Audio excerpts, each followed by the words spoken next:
할렐루야, 오늘도 하나님 앞에 나와 온라인으로 예배하는 모든 성도님들을 환영합니다. 제가 기도함으로 오늘 새벽 예배 시작하겠습니다. 하나님 감사합니다. 오늘도 새벽을 깨워주시고 주님을 사모하여 온라인으로 하나님 앞에 나와 예배하게 하시니 감사를 드립니다.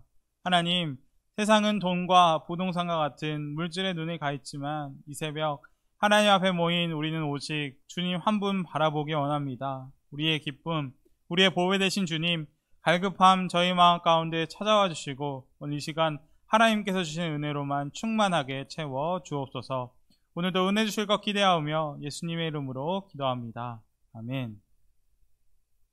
오늘 주시는 하나님의 말씀은 다니엘서 5장 1절부터 12절까지의 말씀입니다.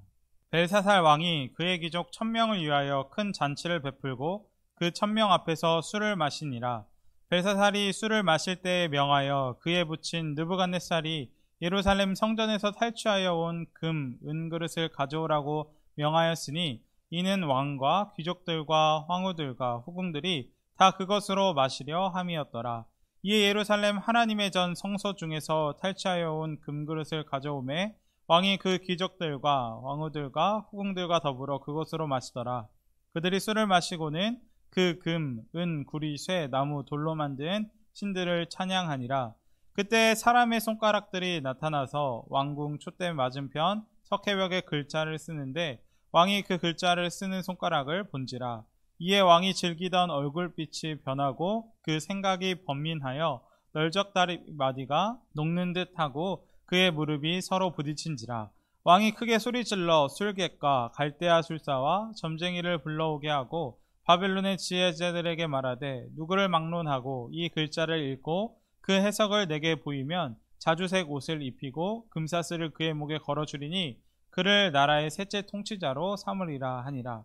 그때 왕의 지혜자가 다 들어왔으나 능히 그 글자를 읽지 못하며 그 해석을 왕께 알려주지 못하는지라.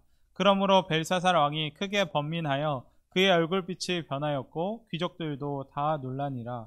왕비가 왕과 그 귀족들의 말로 말미암아 잔치하는 궁에 들어왔더니 이에 말하여 이르되 왕이여 만수무강 하옵소서. 왕의 생각을 번민하게 하지 말며 얼굴빛을 변할 것도 아니니이다. 왕의 나라에 거룩한 신들의 영이 있는 사람이 있으니 곧 왕의 부친 때에 있던 자로서 명철과 총명과 지혜가 신들의 지혜와 같은 자나이다. 왕의 부친 느부갓네살 왕이 그를 세워 박수와 술객과 갈대아 술사와 점쟁이의 어른을 삼으셨으니 왕이 벨드사살이라 이름하는 이 다니엘은 마음이 민첩하고 지식과 총명이 있어 능히 꿈을 해석하며 은밀한 말을 밝히며 의문을 풀 수 있었나이다. 이제 다니엘을 부르소서. 그리하시면 그가 그 해석을 알려드리이다 하니라. 아멘. 오늘 본문부터는 바벨론의 새로운 왕 벨사살 왕이 성경에서 등장하는 것을 보게 됩니다. 이제 느부갓네살 왕은 역사의 뒤안길로 사라져버리고 바벨론의 새로운 왕 벨사살이라는 왕이 바벨론을 통치하는 것입니다. 그리고 이 벨사살 왕을 끝으로 바벨론은 멸망하게 됩니다. 바벨론의 역사를 보면 느부갓네살 왕이 죽은 뒤 바벨론 왕권을 차지하기 위한 권력 싸움이 일어났다고 합니다. 서로 죽고 죽이는 암투가 벌어진 것입니다. 그리고 그 권력 싸움 끝에 결국 나보니두스라는 사람이 왕권을 잡게 되는데 그는 왕권의 정통성을 확보하기 위해서 느부갓네살 왕의 딸과 정략 결혼을 하였고 그 사이에서 태어난 아들이 바로 오늘 본문에 등장하는 벨사살이라는 사람입니다. 다시 말하면 느부갓네살 왕의 손자가 바로 이 벨사살 왕인 것입니다. 그런데 여기서 알아야 할 것이 있습니다. 그것은 무엇이냐면 이 벨사살 왕이 그 벨사살 왕의 아버지 나보니두스가 죽고 왕권을 물려받은 것이 아니라 이 나보니두스 왕과 벨사살 왕이 함께 바벨론을 통치했다라는 사실입니다. 제가 설교를 준비하기 위해 여러 책을 보고 또 주석을 보니까 벨사살 왕의 아버지인 나보니두스는 종교적인 이유로 또는 전쟁을 하기 위해서 지방으로 가 있었다고 합니다. 그래서 그는 자신이 지방에 내려가 있는 동안 본국의 내정을 맡길 사람이 필요했고 자연스럽게 아들인 이 벨사살에게 통치권을 위임해 바벨론을 다스리게 한 것입니다. 다시 말하면 이 벨사살 왕은 아버지의 대리자 역할을 하며 국민들 사이에서 왕으로 불린 그런 왕인 것입니다. 그런데 이렇게 벨사살이 나라를 다스리고 있을 때는 이 바벨론의 상황이 아주 최악이었다고 합니다. 왜냐하면 앞서 말했듯 잦은 왕권 교체로 내정은 불안했고 밖으로는 강력한 이 새로 부상하는 국가, 바로 메데바사 제국이 바벨론을 공격해 오는 상황이었기 때문입니다. 얼마 지나지 않으면 바벨론이 멸망할 위기에 처해 있는 것입니다. 한마디로 국가 비상 상황인 것입니다. 그런데 오늘 본문을 보면 너무 이해가 가지 않는 상황이 벌어집니다. 무슨 상황입니까? 이런 비상 상황, 나라가 얼마 되지 않으면 무너질 수밖에 없는 그런 상황 가운데 벨사살 왕이 바로 잔치를 벌이고 있는 것입니다. 1절 말씀 같이 보겠습니다. 벨사살 왕이 그의 귀족 1000명을 위하여 큰 잔치를 베풀고 그 1000명 앞에서 술을 마시니라. 벨사살 왕이 귀족 1000명과 함께 술을 마시며 왕궁에서 큰 잔치를 벌이고 있는 것입니다. 성경 주석을 보니까 이 위기 상황 가운데 벨사살 왕이 귀족 1000명을 모아서 술을 마시고 잔치를 벌인 이유는 바벨론 도성 안에 있는 백성들과 군사들의 사기를 높이고자 했던 것이라고 추측하고 있습니다. 벨사살 왕은 바벨론 왕국이 여전히 건재하다는 것을 사람들에게 과시하고 싶었던 것입니다. 그리고 이것은 2절, 3절 말씀을 볼 때 더 확실하게 드러나게 되는데 오늘 본문 2절 말씀을 보면 벨사살 왕이 신하들에게 이런 명령을 내리는 것을 볼 수 있습니다. 어떤 명령이냐면 예전 자기 할아버지 느부갓네살 왕이 예루살렘에서 빼앗아온 금그릇, 은그릇들을 다 가지고 오라고 명령한 것입니다. 그리고 거기에 술을 담아서 귀족들과 왕비들과 호궁들과 함께 즐기자고 이야기합니다. 다시 말하면 그는 과시하고 있는 것입니다. 예전 바벨론이 유다를 정복했던 것처럼 유다를 멸망시켜 버렸던 것처럼 바벨론이 지금 메데바사 제국에 대해서도 이길 것이라는 것을 그곳에 있던 사람들에게 과시하고 있는 것입니다. 그리고 그들은 5절 말씀을 보면 금, 은, 나무, 쇠 등으로 만든 바벨론의 우상에게 절하고 찬양하기까지 합니다. 오늘 본문의 벨사살 왕과 그 자리에 있던 바벨론 귀족들은 창조주 되시고 모든 역사의 주관자 되시는 하나님을 멸시합니다. 반면에 아무 생명이 없는 우상들을 찬양합니다. 그들의 교만이 하늘을 찌르고 있는 것입니다. 하나님을 예배하던 성전의 기물들을 가지고 술을 마시며 자신들의 신들이 세상의 다른 어떤 신보다 강력하고 강하다고 하며 하나님을 멸시하고 있는 것입니다. 분명 벨사살 왕은 느부갓네살 왕의 손자였습니다. 그렇기 때문에 할아버지에게 분명 하나님에 대해 들었을 것입니다. 저희가 다니엘 4장에서 살펴보았던 것 같이 느부갓네살 왕은 교만했고 너무나도 오만했던 왕이었지만 그의 마지막에서는 어땠습니까? 하나님이 어떠하신 분인지를 경험하면서 하나님의 주권을 인정했고 또 그분이 역사의 주관자 되시며 모든 것에 뛰어나신 왕이심을 고백했던 왕이었습니다. 또한 하나님에 대한 신앙 고백을 조서로 써서 만백성에게 온 세계에 반포하기까지 했던 왕입니다. 그렇기 때문에 이 벨사살 왕은 하나님을 모를 수가 없었을 것입니다. 그러나 그의 삶은 어땠습니까? 그의 삶에는 하나님이 없었습니다. 오히려 술을 마시고 잔치를 벌이며 금, 쇠, 청동, 나무, 돌로 만든 우상들을 찬양하고 있는 것입니다. 저는 오늘 본문을 보며 다음 세대에게 복음을 전하는 것이 얼마나 중요한 것인지 깨닫게 됩니다. 하나님의 말씀을 다음 세대에 가르치지 않으면, 분명하게 전하지 않으면 다음 세대가 믿음 안에서 살지 못하고 믿음에서 떠난 삶을 살아갈 수밖에 없는 것입니다. 그리고 그것을 오늘 본문에서 벨사살 왕이 명확하게 보여주고 있습니다. 하나님을 떠난 삶은 우상을 쫓고 쾌락을 쫓고 죄에 빠져 사는 삶입니다. 하나님을 멀리할 뿐 아니라 하나님을 모독하고 대적하는 자리에서 삶을 살아가는 것입니다. 따라서 우리는 저희 다음 세대들이 벨사살 왕처럼 되지 않기 위해서 다음 세대에게 확실하게 복음을 전해야 할 것입니다. 아시다시피 저는 중고등부를 맡고 있습니다. 그런데 너무 안타까운 것은 무엇이냐면 학생들이 세상의 가치에 물들어가고 있다는 것입니다. 영화, 드라마, 소설, 인터넷 등 넘쳐나는 정보들과 세상의 가치관 속에 학생들이 하나님의 정체성을 갖지 못하고 흔들리고 혼란스러워한다는 것입니다. 그리고 이런 상황 가운데 교회 학교 학생들의 수는 줄어가고 있고 심지어 많은 교회들이 교회의 문을 닿기까지 한다고 합니다. 저희가 먼저 이런 상황 가운데 기도해야 할 줄 믿습니다. 다음 세대를 위해 기도하고 또 우리의 모습을 회개해서 믿음으로 사는 삶이 어떤 것인지 자녀들에게 또 학생들에게 보여줘야 할 줄 믿습니다. 저희가 나중에 함께 살펴보겠지만 이 하나님 앞에 교만했던 벨사살 왕의 마지막은 어떻습니까? 너무나도 비참합니다. 하나님을 떠나 자기 마음대로 살다가 메데바사 제국에 의해서 죽임을 당하게 됩니다. 하나님의 심판을 받는 것입니다. 그리고 이것을 보며 분명 하나님을 대적하는 자의 마지막은 멸망이라는 사실을 우리가 기억해야 할 것입니다. 따라서 우리는 다음 세대, 자녀 세대를 위해 간절히 기도해야 되고 그들에게 믿음을 전수해야 되고 하나님의 말씀을 가르쳐야 할 것입니다. 믿음의 삶을 살아갈 수 있도록 도와야 할 책임이 우리에게 있는 것입니다. 기독교 역사 가운데 큰 영향을 주었던 사람이 있습니다. 그는 바로 어거스틴이라는 사람입니다. 그런데 이 어거스틴이 훌륭하게 쓰임을 받기 전 굉장히 방탕한 삶을 살았던 것으로 유명합니다. 그런데 이 방탕하게 살고 하나님을 떠나 살았던 이 어거스틴을 포기하지 않았던 한 사람이 있었습니다. 바로 그의 어머니 모니카입니다. 어거스틴의 어머니 모니카는 매일 하나님 앞에 나아가 기도했다고 합니다. 아들이 하나님께 돌아오도록 계속해서 간절히 기도하고 또 간절히 기도했습니다. 하지만 아들은 10년이 지나도록 하나님께 돌아오지 않았고 여전히 방탕한 삶을 매일 살았다고 합니다.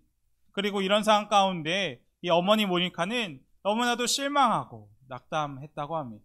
그런데 그때 모니카가 낙담하고 실망해 있을 때 암브로스 감독이 모니카를 위로하면서 이렇게 이야기했다고 합니다. 낙심하지 마십시오. 기도하는 어머니의 자녀는 결코 망하지 않습니다.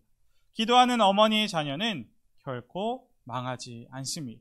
그리고 이 위로처럼 결국 어거스틴은 하나님 앞에 돌아오게 되었고 정말 하나님께 귀하게 쓰임받는 사람이 되었다고 합니다.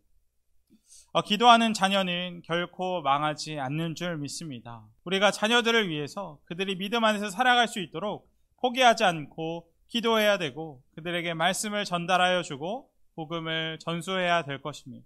사랑하는 자녀들이 술 취하지 않고 성령의 충만함을 받을 수 있도록 저희가 먼저 하나님 앞에 회개하고 애통한 마음으로 포기하지 않고 기도하는 우리 모두가 되기를 주님의 이름으로 축복합니다. 이렇게 벨사살 왕은 교만하고 자만하게 파티를 계속 이어나갑니다. 그런데 그때 놀라운 일이 벌어지게 되었습니다. 갑자기 사람의 손가락들이 나타나서 왕궁의 벽에 글씨를 쓰기 시작한 것입니다. 그리고 왕은 그 글씨가 써지는 것을 보면서 너무나도 큰 두려움에 사로잡히게 되었습니다. 그가 얼마나 두려움에 떨었던지 6절 말씀을 보면 성경 기자는 왕을 이렇게 표현하였습니다. 왕의 다리가 녹는 듯하고 그의 무릎이 서로 부딪힐 정도로 덜덜 떨었다고 기록합니다. 벨사살 왕이 혼비백산한 것입니다. 그리고 그는 이렇게 두려움에 떨었던 그 벨사살 왕은 사람들에게 이렇게 외칩니다. 7절 말씀입니다. 왕이 크게 소리질러 술객과 갈대아 술사와 점쟁이를 불러오게 하고 바벨론의 지혜자들에게 말하되 누구를 막론하고 이 글자를 읽고 그 해석을 내게 보이면 자주색 옷을 입히고 금사슬을 그의 목에 걸어주리니 그를 나라의 셋째 통치자로 삼으리라 하니라. 왕은 너무 놀란 나머지 벽에 쓰여진 글자를 해석하는 사람에게 높은 지위를 주고 세 번째 통치자로, 이 바벨론의 세 번째 통치자로 삼겠다고 공표한 것입니다. 첫 번째 통치자는 아버지 나보니두스 왕이고 두 번째는 벨사살 자신입니다. 그리고 벽에 새겨진 글자를 해석하는 사람을 자신을 이어 세 번째 통치자로 삼겠다는 것입니다. 그런데 역시나 그 글씨를 해석하는 사람은 아무도 없었습니다. 바벨론의 지혜자, 술사, 점쟁이들이 아무리 그 글씨를 해석하고 읽으려고 했지만 도저히 그 글을 읽지도 못했고 해석할 수도 없었습니다. 그리고 그 가운데 왕의 마음이 더 두려워졌습니다. 그런데 그때 왕비가 들어와서 왕에게 해결책을 제시합니다. 그 해결책은 무엇입니까? 바로 다니엘을 부르는 것입니다. 11절 12절 말씀입니다. 왕의 나라에 거룩한 신들의 영이 있는 사람이 있으니 곧 왕의 부친 때에 있던 자로서 명철과 총명과 지혜가 신들의 지혜와 같은 자 나이다. 벨드사살이라 이름하는 이 다니엘은 마음이 민첩하고 지식과 총명이 있어 능히 꿈을 해석하며 은밀한 말을 밝히며 의문을 풀 수 있나이다. 이제 다니엘을 부르소서. 그리하면 그가 해석을 알려드리리이다 하니라. 아멘. 바로 왕비의 결체, 그 느부갓네살 왕 때부터 왕의 꿈을 해석해주고 세상의 어떤 지혜자보다 가장 지혜로웠던 다니엘을 부르자고 왕비가 왕에게 해결책을 제시한 것입니다. 사실 오늘 본문에 나오는 이 다니엘은 이제 나이가 많이 들었습니다. 학자들은 다니엘이 벨사살 왕 때에는 여든이 훨씬 넘긴 나이라고 추측하고 있습니다. 그가 소년일 때 바벨론의 포로로 끌려와서 이제 그의 인생의 끝을 향해 달려가고 있는 것입니다. 그런데 다니엘은 그의 인생의 마지막까지 어떤 사람으로 오늘 본문에 소개되고 있습니까? 하나님의 영이 함께하는 사람으로 소개되고 있습니다. 마음이 민첩하고 하나님의 지혜와 총명이 있는 사람으로 소개되고 있는 것입니다. 다시 말해서 다니엘은 세상 사람들이 인정하는 하나님의 사람이었다는 것입니다. 많은 경우를 보면 인생의 끝이 아름답기가 쉽지 않은 것을 보게 됩니다. 처음엔 잘했다가도 마지막엔 용두사미로 끝나는 경우가 많이 있습니다. 이것은 성경에서도 마찬가지입니다. 사울 왕을 비롯하여 구약의 많은 왕들이 비참한 모습으로 인생을 마무리 짓습니다. 또 우시야 왕처럼 하나님께 인정받고 충성하다가 마지막에 교만해짐으로 저주를 받고 그 인생이 멸망해버리는 경우도 있습니다. 그러나 다니엘은 달랐습니다. 젊었을 때와 마찬가지로 끝까지 하나님께 뜻을 정했고 신실했습니다. 그리고 그의 모습이 우리에게 너무나도 큰 도전이 되고 있습니다. 우리도 다니엘처럼 끝까지 하나님 앞에 신실했으면 좋겠습니다. 하나님께서 신실하심으로 우리를 사랑하시고 반석같이 그곳에 항상 계시며 우리를 눈동자와 같이 지켜주시는 것처럼 우리도 그 하나님 앞에 신실했으면 좋겠습니다. 그래서 세상 가운데, 우리의 직장 가운데, 삶의 주변에 우리를 통해 하나님께서 살아계심을 우리가 세상에 나타내고 보여주었으면 좋겠습니다. 마태복음 5장을 보면 분명 주님께서 우리를 향해 빛이라고 말씀하셨습니다. 너희 빛을 사람 앞에 비치게 하여서 그래서 우리의 행실을 보고 사람들이 하늘에 계신 하나님 아버지께 영광을 돌리게 하라라고 말씀하셨습니다. 그 주님의 말씀처럼 우리가 있는 그곳에 주님의 빛을 비추는 사람들이 되었으면 좋겠습니다.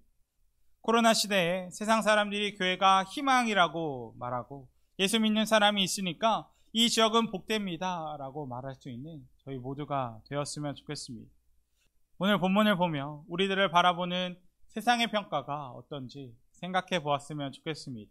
우리는 세상 사람들이 보기에 하나님을 믿는 구별된 사람입니까? 아니면 교회는 다니는 것 같은데 세상과 구별되지 못하고 세상과 똑같이 살아가는 그런 사람들입니까? 분명 우리는 그리스도의 편지입니다. 우리는 그리스도의 향기입니다. 우리가 다니엘처럼 끝까지 마지막까지 하나님 앞에 신실하게 쓰임받아 세상 가운데 하나님의 영이 함께하는 사람이라고 평가받는, 또 하나님 앞에 잘했다 칭찬받는 종이 되기를 주님의 이름으로 축복합니다. 함께 기도하기 원합니다. 첫 번째로 기도할 것은 다음 세대들을 위해 기도했으면 좋겠습니다. 벨사살 왕이 하나님을 알지 못해 그의 교만이 하늘을 찔렀던 것처럼 하나님의 말씀을 다음 세대에 가르치지 않으면, 분명하게 전하지 않으면 다음 세대가 믿음 안에서 살지 못하고 믿음을 떠난 삶을 살아갈 것입니다. 먼저 하나님 앞에 저의 모습을 회개하고 애통한 마음으로 다음 세대를 위해 간절하게 기도하겠습니다. 또한 두 번째로 기도할 것은 예수님의 빛을 주위에 비추는 저희가 되게 해달라고 기도하겠습니다. 그래서 세상 가운데 다니엘처럼 하나님의 영이 함께하는 사람이라고 평가받는 저희가 되게 해달라고 기도하겠습니다. 마지막으로 기도할 것은 나라와 민족, 교회와 환우분들을 위해 기도하겠습니다. 제가 기도함으로 오늘 새벽 예배 마치겠습니다. 하나님, 교만한 벨사살 왕을 보며 하나님 앞에 어떻게 살아가야 할지 저의 삶을 돌아보게 됩니다. 분명 하나님은 벨사살 왕의 모든 삶을 보고 계셨고 그에게 손으로 벽에 글씨를 쓰시면서 무서운 경고를 주셨습니다. 오늘 본문을 보며 하나님께서는 저희의 모든 행동과 마음을 주목하고 계심을 기억하오니 지금도 살아계시며 우리를 주목하시며 우리와 함께 계신 주님을 경외하며 살아가게 하여 주옵소서.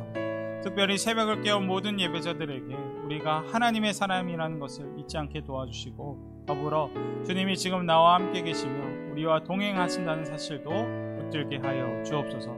그래서 세상 사람들이 우리를 보면서 하나님이 살아계시는구나, 하나님이 저들과 함께하는구나, 정말 하나님이 도우시는 사람이구나 인정할 수 있도록 말과 행실의 본이 되게 하시고 삶과 성품의 매력과 향기가 나타나게 하셔서 너희는 세상의 빛이다, 너희는 소금이다, 너희는 그리스도의 편지다, 향기다 라고 하는 이 말씀이 우리의 삶으로 보여지게 하여 주옵소서. 하나님, 분명 저희는 연약합니다, 부족합니다. 하늘의 문을 여셔서 저에게 은혜 내려주시고 새 힘과 능력 주셔서 우리가 하나님 나라의 비전이 되게 하시며 이 세상의 히든카드가 될 수 있도록 붙잡아 주옵소서. 예수님의 이름으로 기도합니다.